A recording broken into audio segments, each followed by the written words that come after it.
Hi guys, വാവിട്ട വാക്കും വിട്ട വളിയും തിരിച്ചെടുക്കാൻ പറ്റില്ല. ശുഭദിനം. അങ്ങനെ ഒരു പടമാണ് നമ്മുടെ കിങ് ഓഫ് കൊത്ത അഥവാ കൊത്തയിലെ രാജ. നല്ല രീതിയിൽ പോകുന്ന മലയാള സിനിമയെ പാൻ ഇന്ത്യൻ ലെവൽ റീച്ചാക്കാൻ പോയിട്ട് ഒരു പാൻ ഇന്ത്യൻ രോദനമാക്കി മാറ്റിയ ഫിലിം, അതും നമ്മുടെ കൊത്ത തന്നെ. ഞാനില്ല പടം മുന്നോട്ട് പോകത്തില്ല, അതെനിക്കറിയാം. അങ്ങനത്തെ ക്യാരക്ടറാണ്. ശരിയെന്നാ വരൂ കഥയിലേക്ക് പോകാം. പാൻ ഇന്ത്യ എന്ന് പറയുന്നത് വെറുതെ കണ്ടന്റ് ഇല്ലാണ്ട് പാൻ ഇന്ത്യ എന്ന് പറഞ്ഞിട്ട് കാര്യമില്ല. അങ്ങനെ ഇരിക്കുമ്പോഴാണ് ഒരു നിയോഗം പോലെ ഒരാൾ കൊത്തയിലേക്ക് വന്നത്.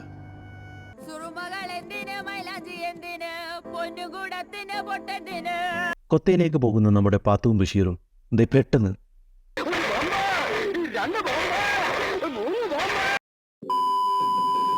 അപ്പോഴാണ് ആ മാസ സീൻ. എൻ്റെ രോമം വരെ എണീറ്റ് ഡാൻസ് കളിച്ച നിമിഷം. That one and only dialogue.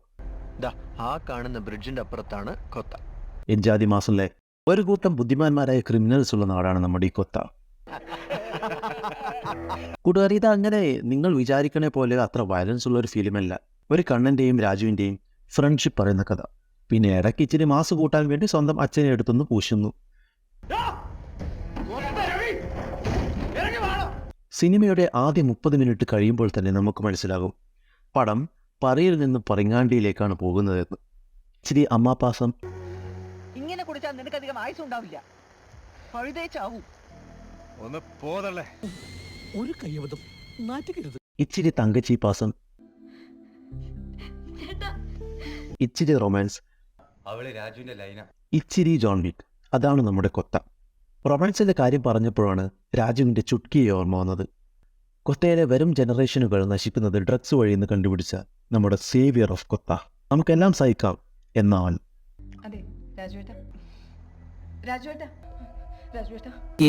കേട്ട് ഞാൻ മടുത്തു. നല്ല ഭയഭക്തി ബഹുമാനം തുളുമ്പി നിൽക്കുന്ന ഒരു കുട്ടിയാണ് നമുക്ക് രാജുവിനെ കിട്ടിയത്. എന്നാൽ നമ്മുടെ രാജുവിന്റെ പെണ്ണിനെ സ്റ്റെപ്പിനെ അടിക്കാൻ വന്ന നമ്മുടെ ആ കൊടും ഭീകരൻ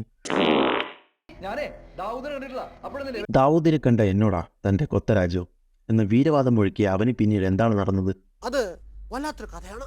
അങ്ങനെ അവർ ഒളിച്ചും പാത്തും കാണാനൊക്കെ തുടങ്ങി. പെട്ടെന്നാണ് ആ ദിവസം.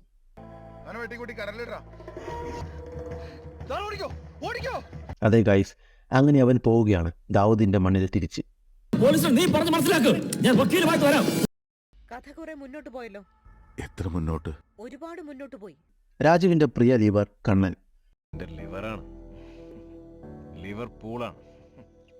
രാജു ഒരു കണ്ണടിച്ച് പൊട്ടിച്ചതുകൊണ്ടല്ല കണ്ണൻ ബായി എന്ന് പേരിട്ടത്. നേരെ മറിച്ച് മാസ് കാണിക്കാൻ വേണ്ടിയാണ്. മാസായില്ലേ. ഗ്യാങ്ങിലെ ഏറ്റവും കൂടുതൽ വിദ്യാഭ്യാസമുള്ള മറ്റൊരു ഗ്യാങ്സ്റ്റർ നമ്മുടെ ചെമ്പേട്ടൻ.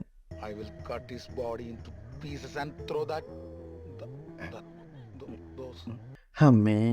എന്നാൽ നമ്മുടെ കണ്ണൻ ബായ് അവനെ അങ്ങ് തട്ടി അവന്റെ പൊണ്ടാട്ടിയെ സ്വന്തമാക്കി. എന്നാൽ കണ്ണന് പെണ്ണ് കിട്ടിയതോടെ അവന്റെ ലിവറായ രാജുവിന്റെ പെണ്ണ് പോയി guys. With a mass dialogue from Raju ചേട്ടൻ. നീ കാരണം എനിക്ക് നഷ്ടപ്പെട്ട കളികൾ ഓർത്ത് വിഷമമുണ്ട്. അല്ല, ഫുട്ബോൾ കളിക്കാരനായ രാജു ചേട്ടൻ ഏത് കളിയാണ് പറഞ്ഞത്? ഡേ മതി, കൂടുതലൊന്നും ചിന്തിക്കേണ്ട, ഇങ്ങോട്ട് പോര്. ഇനിയും ഒരുപാട് കാര്യങ്ങൾ ചിന്തിക്കാനുണ്ട്. പിന്നീട് കൊത്ത കണ്ടത് കണ്ണൻ ബായിയുടെ പൂണ്ട് വിളയാട്ടമായിരുന്നു. നമ്മുടെ രാജുവാണ് കൊത്ത രാജുവിൽ നിന്ന് പ്രൊമോഷൻ കിട്ടിയ മദരാശി രാജുവായി. ഒരു ബ്ലേഡ് കൊണ്ട് ഒരുത്തനെ കൊന്ന രാജു. ദേ ഇവിടെയാണ് ഹോളിവുഡ് പടമായ ജോൺ വിക്ക് നമ്മുടെ കൊത്തയെ കോപ്പിയടിച്ചത്.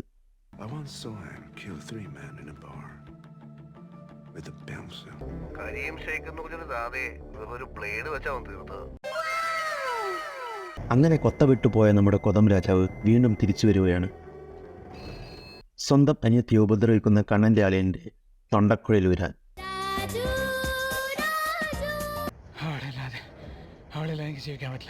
അവളില്ലാതെ നിനക്ക് ജീവിക്കാൻ പറ്റില്ല.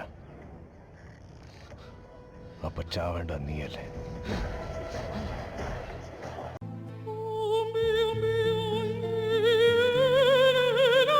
പറിച്ചു കണ്ണൻ്റെ അളിയൻ്റെ തൊണ്ടക്കുഴൽ.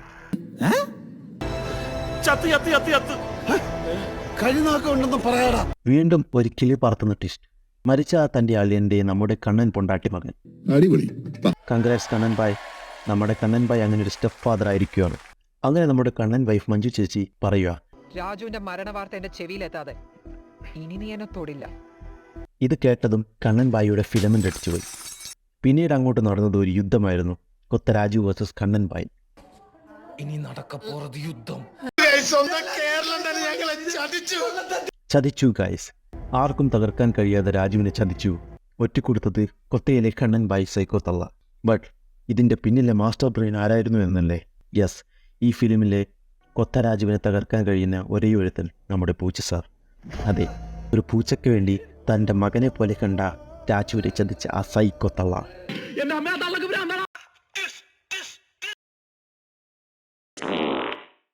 मेरा ये चैनल सब्सक्राइब करें और मेरे हर अपडेट आपको मिले, इसके लिए बेल आइकन जरूर दबाइएगा.